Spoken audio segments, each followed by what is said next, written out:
You're listening to Psych with Mike.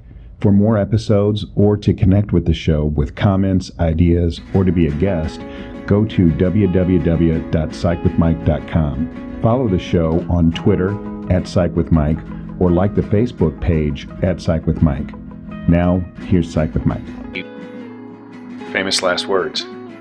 Welcome into Psych with Mike Library. This is Dr. Michael Mahan. I'm here with Mr. Brett Newcomb. Hello, young man. On a rainy and dreary ugly day. St. Louis day. So a lot of those in St. Louis. Yeah. But you're not dreary because you just got It isn't raining inside. Inside your heart? It's where we are. You just had a vacation? I did. And you were happy. Yeah, I'm always happy. Yeah. So you do that what about Bob thing? How's that? I mean, you go off for a month and... I go off as often as I can, as far as I can, wherever I can. Yeah. I love travel. Yeah. I love to meet new people. I love to see new things. I love to float in terms of regimentation. Yeah, it's good for the soul. Good for mine. Yeah. I recommend it to others. I know. You love retirement. You love to travel, and you recommend it all the time. It is. Nobody ever listens to me. Well, Of course, I have to call them long distance, but I listen, but I just can't even you're wrap my head oppositional. around. Yeah, I know. That's because you're so stubborn and rigid. You're too rigid, man. No, well, maybe. Yeah. But I don't know. I can't imagine my life without working. And maybe that's because I don't know. I've never experienced the alternative. Yeah. And maybe I would love the alternative, but I don't know. Well, I work at play. I luckily I don't have. I've got some time before I have to really consider confront that. Yeah. You may want to get some therapy for that. Man, therapy doesn't work. You used to tell me that all the time. I never told you that. I told you that I wasn't. That it didn't work for you. For it. Yeah. No, I didn't say it didn't work for me. There you go. That's right. Yes. Yeah. That's a good distinction. Yeah. So this article that I sent you was a conceptualization or an encapsulation of the early work of Heinz Kohut, which you know that I aspire to being. You are a Kohut fanboy. Yes, I am. Yeah. Very, very much so. Yeah, that's all right. And this article did nothing to dispel that. It actually really deepened it because it really injected some new ideas into my understanding of Kohut that even if I had been aware of, I wasn't thinking about. Right.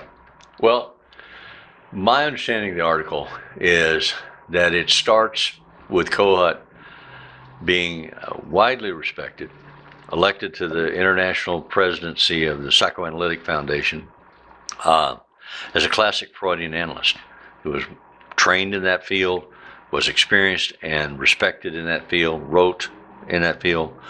But over the course of his work, he began to have some frustrations that he was experiencing working with particular clients because his classical training did not appear to be a reflection of what was happening with these clients. So he had to find a way to understand what's going on here. Right. What's this about? So he thought about it, investigated it, experienced it, wrote about it, and then was heavily criticized by the classical Freudians as you've abandoned the ship. You no longer are a true believer. Yeah. You now are creating all these new concepts that aren't valid. And so it became a war among the professionals over ownership of the right path. Right. We have read a good deal of his work. We've been trained in some of his approach and understanding for it.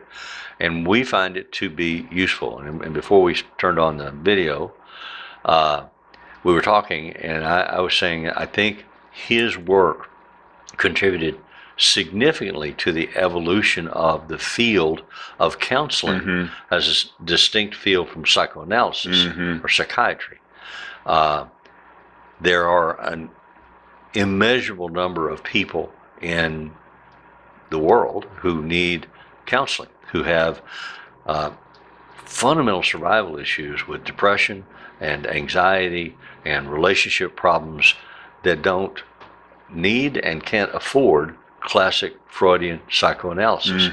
So Kohut sort of is the progenitor for the field that has evolved into counseling, which may also have evolved, some people say devolved, into coaching. Yeah. Another offshoot of an approach to say, well, we don't need this much regimentation, we don't need this much regulation, we don't need this much rigidity, we need some fluidity for dancing the dance with our clients, Yeah. whatever helps them get better. But with good boundaries, with good ethics, with good, all that stuff. So I think it's an interesting place to start looking at what are the concepts of Kohut that matter to you and I in terms of doing counseling. What does he teach us or offer us when a stranger comes in the room and sits down and says, "Can you help me?" How do we see that person and understand their story and understand their ask? What are you asking for? Okay, because we're not in the answer business, we're in the helping business. I don't have the right answer. And I tell my clients all the time, I don't have the right answer. I can listen to you.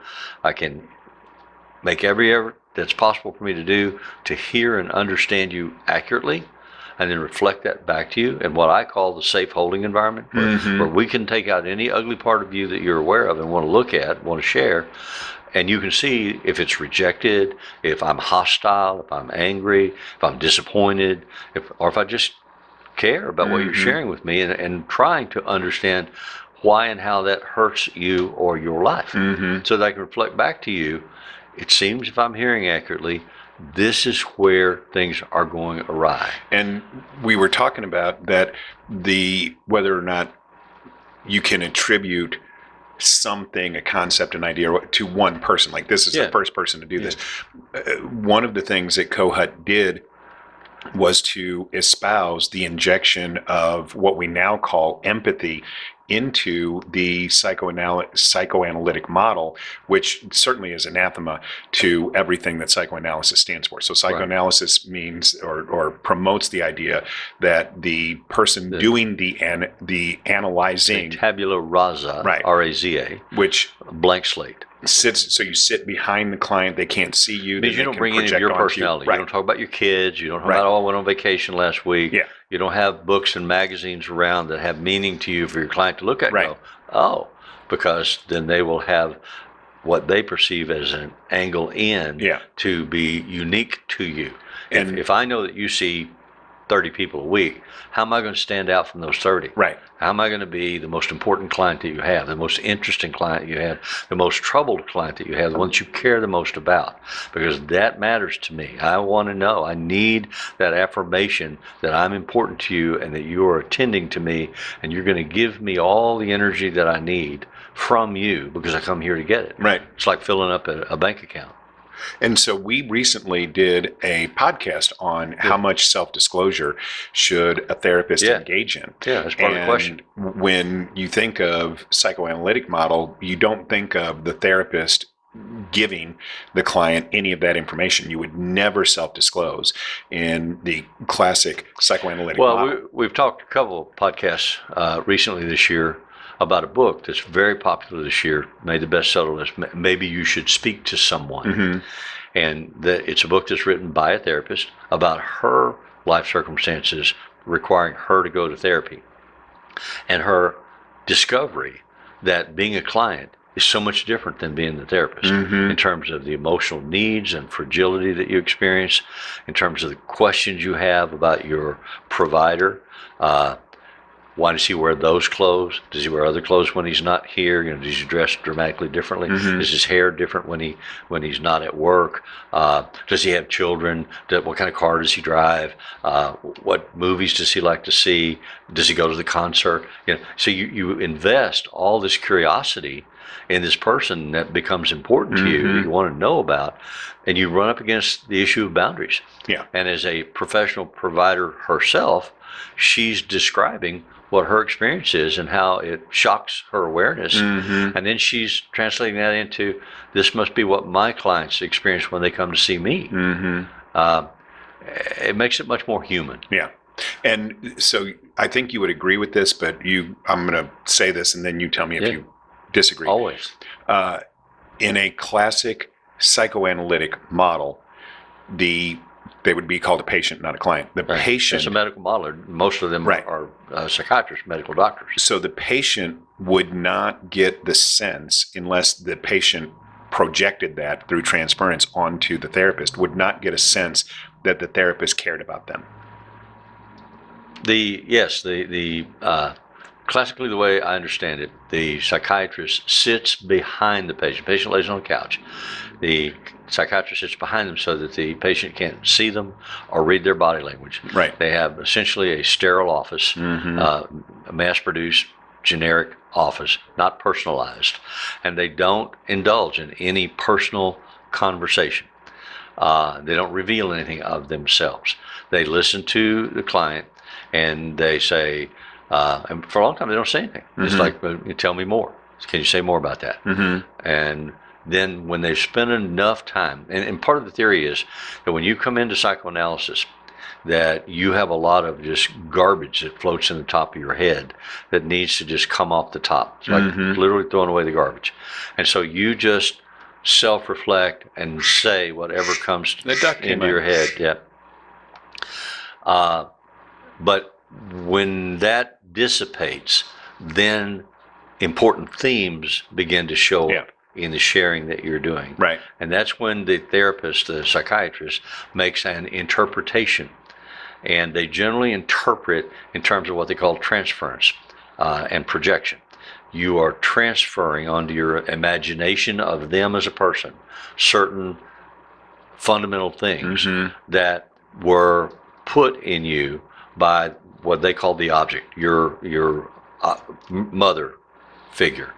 Although it doesn't have to be a woman, it doesn't have to be the mother, but it's what it's called in psychoanalysis. And so then you project that issue that you have with your original object onto the psychiatrist, who becomes your new imaginary object, and then they interpret that back to you. And the classic ones, and I heard this, I remember we did a podcast a couple of weeks ago, Otto Kernberg, who's one of the major theorists in terms of dealing with personality theory. I attended a seminar of his, week-long seminar, and he started his lectures by talking about these severely disturbed patients that he saw in a mental hospital, and his conversations with them, where he would interpret their transference as their frustration and anger and hurt because they sexually desired him but couldn't have him. And then as we read this article about Kohut, that comes up again in the conversations about Kohut's training and understanding. I've always disagreed with that, and maybe because I just don't have the education or the understanding, but I don't see it that way. Well, since Freud believed that the motivational force was driven by the libido, he tended to see, right, it's like if the only tool you have is a hammer, every problem looks like a nail. So he interpreted everything through that psychosexual lens.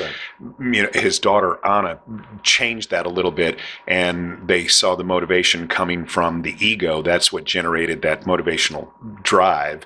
And so then psychoanalysis was starting to recognize that there were some motivational forces that weren't just psychosexual in nature. But yeah, the very classic psychoanalytic model would interpret all of that as sexually charged.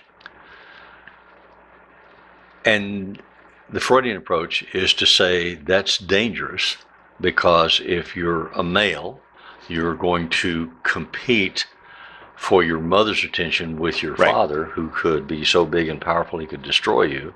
And if you're a female, you're going to compete with your mother for your father sexually. It just gets real. You can argue the case, and it's an interesting projection. But in my experience as a clinician, it isn't the driving distress factor in the lives of the clients that come to see me. And my approach is always to say, how's your life not working? What is hurting? What changes can be made once we get an understanding of that, so that your life works better and you don't hurt as much. Well, and so I don't need this incredibly intellectualized case study to be written about you to understand you. I just need to find a way to help you feel better, do better. What's interesting is the amount of blowback that Kohut apparently got from the classic psychoanalytic yeah. when he started introducing these theories. But the one thing, He's breaking their rice bowl, man. yeah, Yeah. and so the reason why Freud for me is so incredibly important is because he was the first. Yeah. And yet what ended up happening is that the people who were devout followers of his apparently got the idea or the training that it was therefore unquestionable. It was immutable. Like Freud had come up with this theory. They and all you do that, Michael. Yeah. You go back, I mean, Freud, Jung, Fritz Perls, Carl Rogers, they all fought with each other like cats and dogs. Mm-hmm. I'm the right one. You guys are wrong. And here's why. Because I'm smart and you're not. Yeah. But the one thing... It's kind of like you and I. I know I'm right. You know you're wrong. Yes, always. Always, yeah. But the one thing that I really like about this article, the thing that really has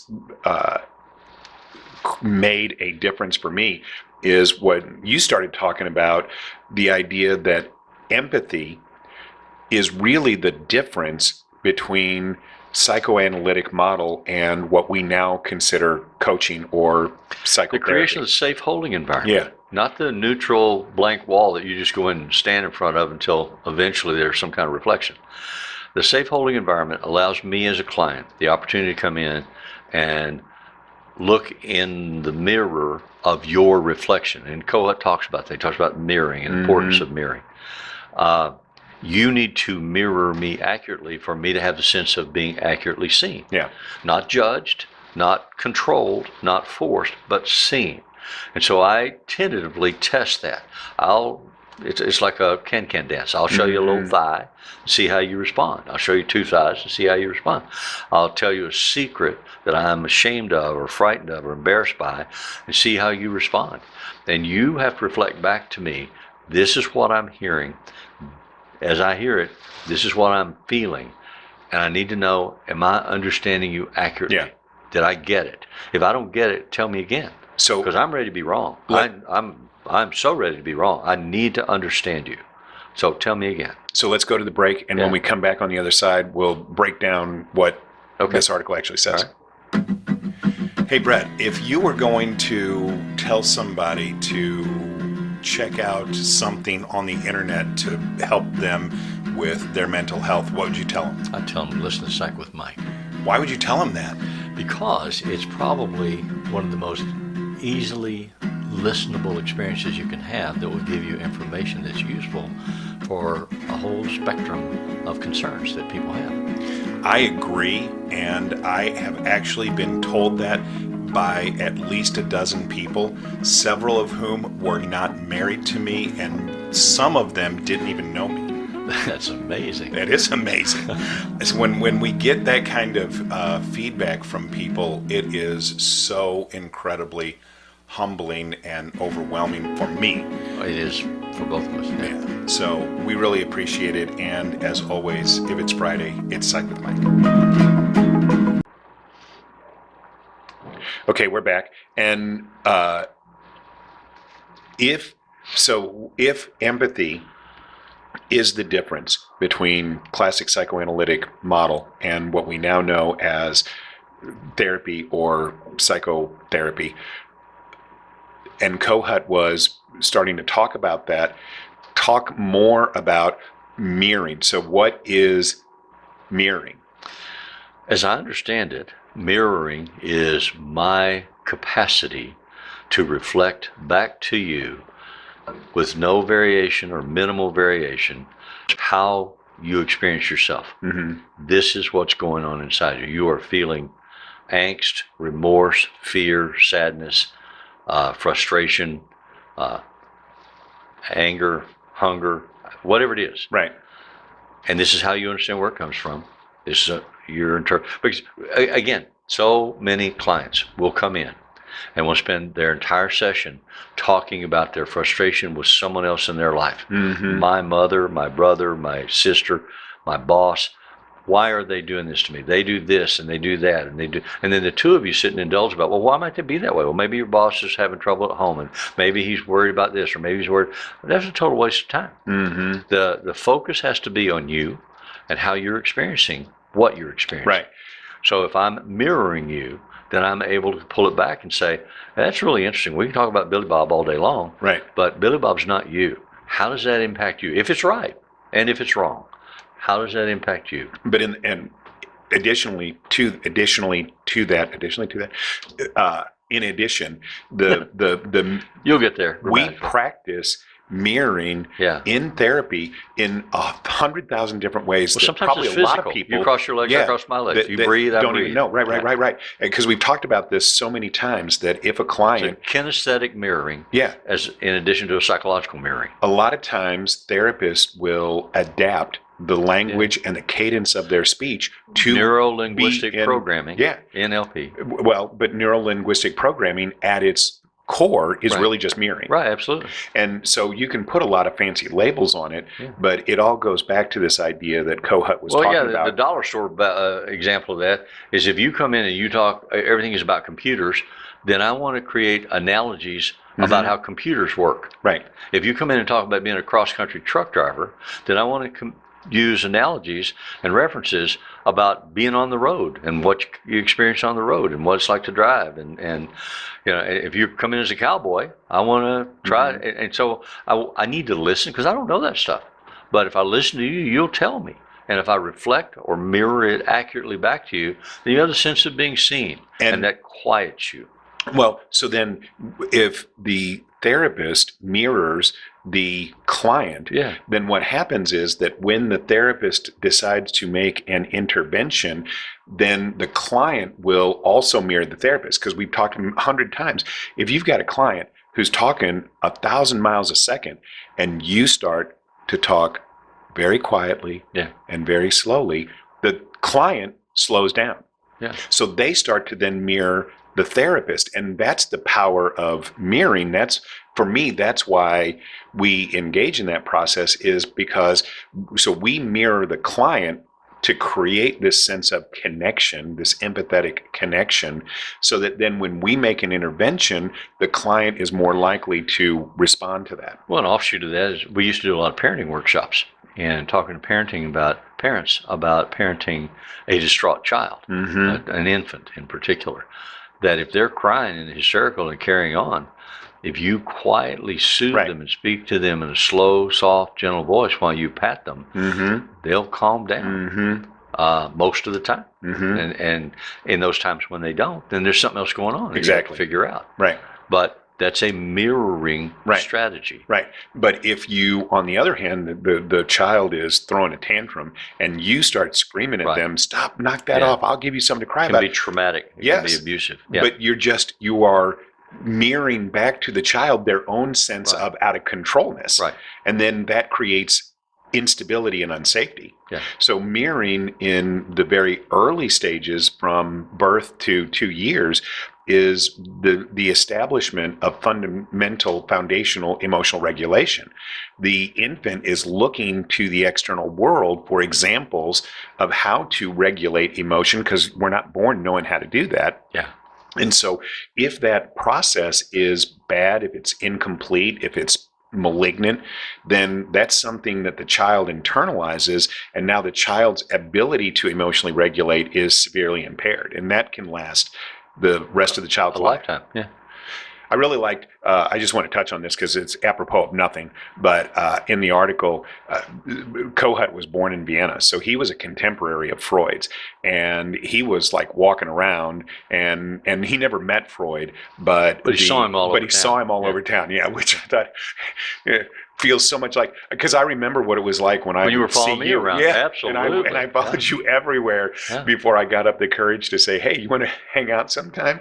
Yeah. But anyway, again, that's apropos of nothing, but you're not suggesting I'm Freud and you're Kohut. No. It's good. I'm just suggesting that we don't have to deal with the whole section. That was a transference that I had when I was reading the article.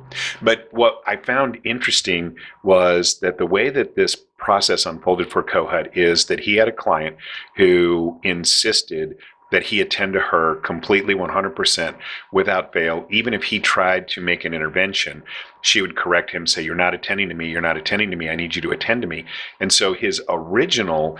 He would go in his head and try to analyze and then reflect that back to her. He assumed that was resistance. Him to pay attention. Yeah. And that, secretly I'm sure that he assumed that she secretly desired him sexually and that this was a part of, and the attending was to try and get that need met in a malignant way. But then what he says in the article, or what the article says about him, is that he started attending to her and started making reflections that showed her that he was attending to her, and she got better. And that sparked something in him where he said, hey, if you act like you care about these people, they get better faster. It's not so much that you care about them. It's the experience they have of being accurately and empathically seen. Okay, I understand the distinction there. So talk to me about what is the distinction between caring about somebody and empathically, sincerely attending to them. So I have to care about you enough to pay attention. I have to care enough about you as an individual in the universe, not about you as an individual person that I know and have affection for. But my investment in you is to see you accurately as you need to be seen and reflect that back to you. Because then, if I can do that accurately in the safe holding environment, you and I can explore alternatives and options in that space. Could you practice being a different way? For instance, if you're arguing with your mother, you use the Gestalt technique, the two-chair technique. You say what your mother says, you move over in the other chair, and you have to get up and move. It creates a shift. Then you say what you say. Or we can do it the other way, where I'll be your mom, and I'll say what you tell me your mother says, you answer back. Or you be your mom, and I'll be you, and I'll say, and so you can do those things because you can experiment with how you, the client, experience yourself and hear your voice, hear yourself, not hear me. I'm not giving you the right answer because that lets you off the hook. Oh, my therapist told me to do this. And you wouldn't engage in any of those interventions in a classical psychoanalytic model. No, you would but not. Even if you did, the client would not likely respond favorably to them because it requires the empathic connection for any of those interventions to work. Well, and I don't know how universal this is, but I know that I have known a couple of people, and you have known a couple of different people that went to classic Freudian psychoanalysis, and at some point in the process turned around to, because they had a revelation or an experience, and see what the reaction of the therapist was, and the psychiatrist was asleep in the chair. So that's a whole different world. Right, and people think, I can honestly tell you, in 35 years of counseling, I never fell asleep during a session. Yeah, I don't think I have. Yeah. But we say that, right? You tell that story, and then people think, oh, they're making that up. We're not making that up. No, we're not. That's actually happened. And I don't know what the psychoanalyst explanation of that would be. I don't know if they would feel like that was probably we had you taped so I could listen to you later when I woke up. Yeah. But I mean, and we're getting off in the weeds, and that doesn't really matter. But I just wonder what the reaction of a therapist who probably had done that you can't trust your interpretation of reality. I wasn't really asleep. Right. I was deep in thought. You going to trust me or your lying eyes? Yeah. That's like I tell my wife when she said, "You fell asleep watching TV." I don't know. I'm just resting my eyes. Exactly. Yeah. If I had $1 for every time my dad told me that, I'd have a lot of dollars. There you go. Right. So Kohut has this experience with this woman where he realizes that when he genuinely, sincerely attends to her, that she gets better. And that changes, at that point, his entire direction. He starts to move away from the more psychoanalytic approach and starts to encourage the injection of this empathic quality. And the traditional psychoanalysts just lose it. They just can't take it, and they're condemning him. And apparently he lived a lot of his life with people not giving him the credit that he deserved. After when having his been at the papers top of yeah, that division of the profession. Right. Yeah. Right. And so that just goes to show that, even if you have an idea for change that is for the better, that doesn't mean that everybody in the world is going to immediately say, oh, that's the most brilliant thing that I've ever heard. It's like the experience in The Wizard of Oz. I mean, classic symbolism. He's the Wizard of Oz, the big head talking that the universe listens to. The little girl moves the curtain aside, and it's just a tiny little old man talking into a microphone. Right. Yeah. Kohut had that experience. He lived it. Mm-hmm.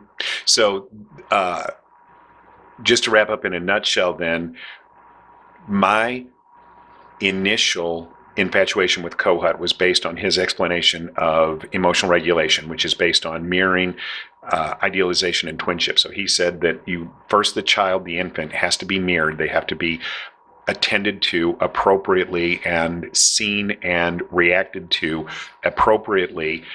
And then they start to internalize that and learn emotional regulation. And then they idealize the behavior of that external object, so the parent. They idealize that, and then they form a merger with that. So that concept of the external parent, they start to carry around with them. That's when it becomes a self-object. So the self-object is when it's internalized and the person carries it around with them. And that's how emotional regulation happened. But he didn't. So mom can go to work, but she's still there with the baby. Exactly. But he didn't start that work until after he had this epiphany about empathy. And so if he had not had this experience that we're talking about today with this woman who needed to be attended to, a lot of his work later would have been very, very different, obviously. And I might not be a big Kohut fan if that had happened, but clearly what I take from this is that it is possible, and this may be anathema if you are really, really into traditional psychoanalytic model, it is possible and even favorable to use empathy in a classic psychoanalytic model. Yes? I don't know. I've never done classic psychoanalysis from either perspective, client or patient. Well, I guess if you start using empathy, then it's not classic psychoanalytic. But what I'm saying is it's just not. I was never trained to that. I was trained in the school that was developed because of the work that Kohut, among others, did. Yeah. Yeah, but I'm so glad that happened, even if the traditional psychoanalytic community wasn't ready to hear it. And obviously it takes a long time when you have a new idea for people who are entrenched in the old idea to get on board with that. But it's just remarkable to me and makes me an even bigger fan of Kohut after reading this article. Now I just want to immerse myself even more in it. So hopefully we'll revisit Kohut again sometime in the near future. Okay. Parting thoughts? No. Okay. So if you want to do Psych with Mike a favor, what you can do is find us on the interwebs, on the YouTube, and subscribe to the show. You can find us on Apple Podcasts and leave us a comment and a rating, and that helps other people find the show, which we really appreciate. Psych with Mike, the music in Psych with Mike is written and performed by Mr. Benjamin DeClue, and if it's Friday, it's Psych with Mike.